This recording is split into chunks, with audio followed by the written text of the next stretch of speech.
Now, in normal operation, capacity scheduler will not go for preemption of the jobs.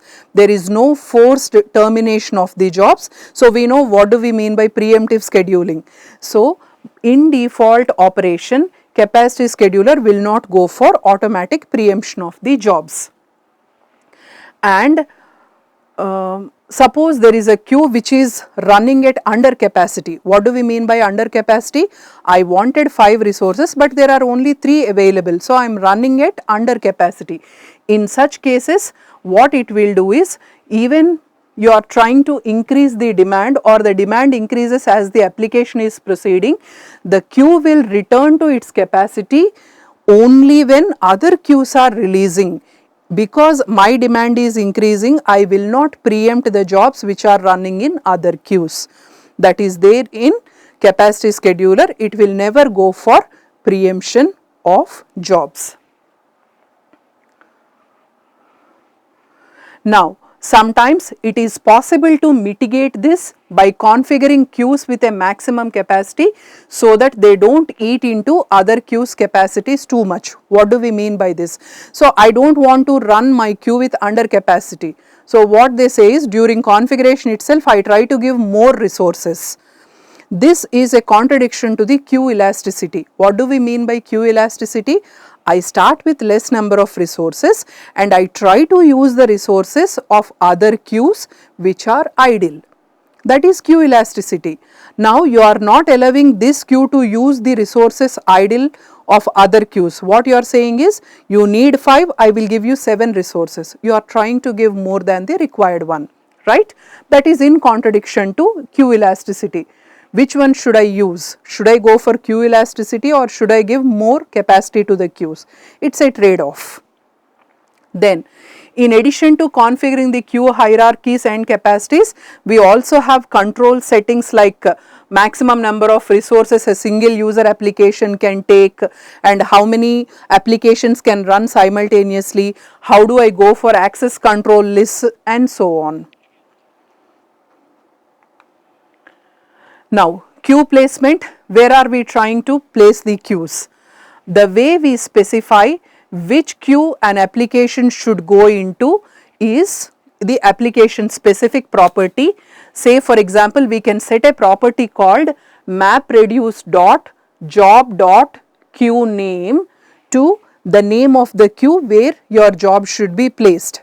If you do not specify this property in your program, in such case it will go into a queue called as default. So, by default there is a queue. If you specify with this property, say for example, I have defined a queue called SRIDEVI. Say for example, if I set this property, whenever I submit a job, it should go into map_reduce.job.queueName is equal to SRIDEVI. If I set that, every time the job whichever I am submitting, they will go into that particular queue. Otherwise, if I do not specify, they will go into a queue called as default. What if I specify this queue name and that queue is not existing? You will get an error message, obvious. So, that is queue placement. Fair scheduler configuration.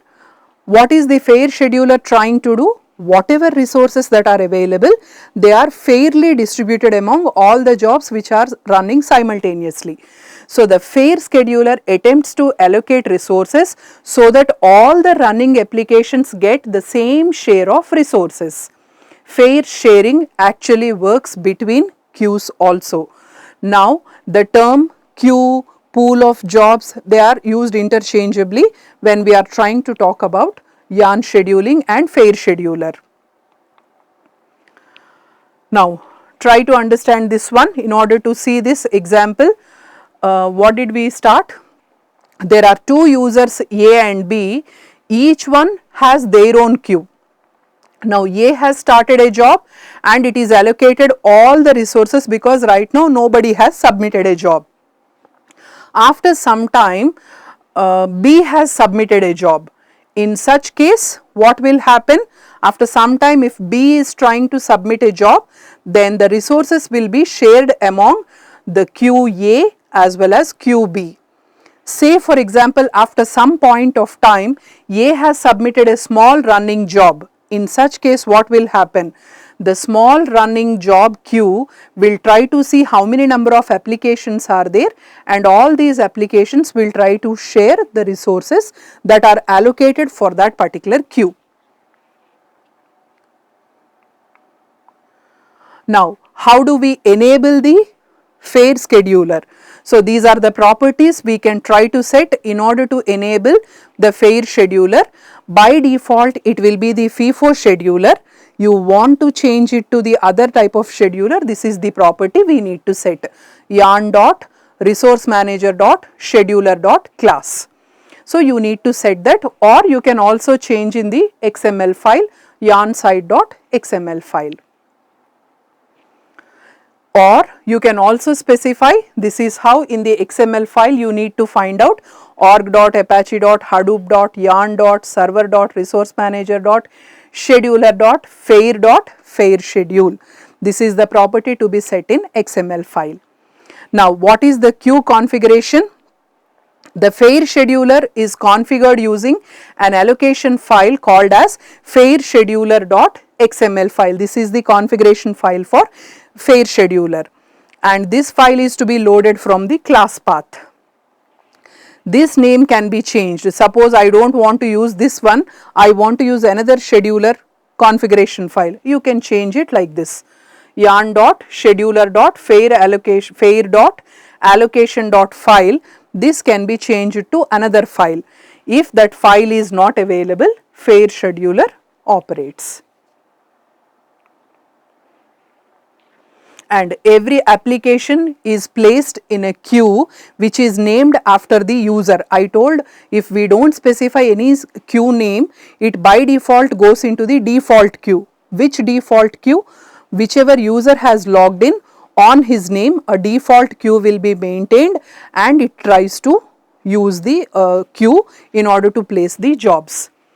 And per queue configuration is specified in the allocation file. For each queue, how many resources are allocated is called as the per queue configuration, which can be specified in the configuration file. Queues can have different scheduling policies. Each queue we are trying to use can have a different scheduling policy. The default policy for the queue can be set in the property top level default queue scheduling policy element. If you are not specifying, by default all the queues will follow FIFO. And sometimes they also follow dominant resource fairness. If we are using for fair scheduler, it uses the DRF policy. And the policy for a particular queue can be overridden by using scheduling policy element in the configuration file.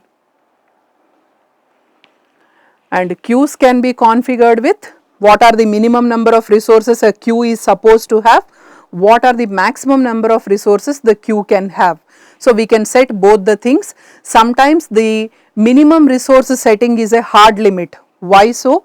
Suppose I say the minimum number of resources for a queue are 5.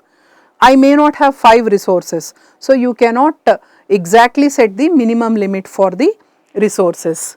And if the queues are below their fair share, then what will happen? The one which is having minimum allocated resources will be the one which first starts, and the one which is not having the fair share of resources is also going for preemption. What is queue placement? Fair scheduler uses a rule based system in order to determine the application should go in which queue. First rule, it places an application in the queue the user is specifying. If nothing is specified, or if the specified queue is not existing, then the rule does not match and it will go for next rule. You can specify various set of rules in order to specify. It is like an if else if. If this queue is existing, put my application there, else if this queue is existing, put my application. Likewise, we can specify. If there is no such one, then it keeps on trying for the next rule. None of the queues are existing in the rules we have specified, it goes into the default queue. and try to understand this one. When job is submitted, about preemption, when a job is submitted to an empty queue on a busy cluster. What do we mean by this? The cluster resources are mostly running off and you are trying to submit a job to an empty queue. The job cannot start until resources are freed up from the jobs which are already running. To make this time taken for a job to start, what we do is the fair scheduler goes for preemption of the jobs. And preemption, it will try to kill the containers. We know what do we mean by preemption under operating system scheduling. Yarn follows similar kind of principles. It will try to run, it will try to empty the jobs which are trying to hold the resources for a longer period of time. Preemption is enabled by globally setting this property yarn dot scheduler dot fair dot preemption value to true.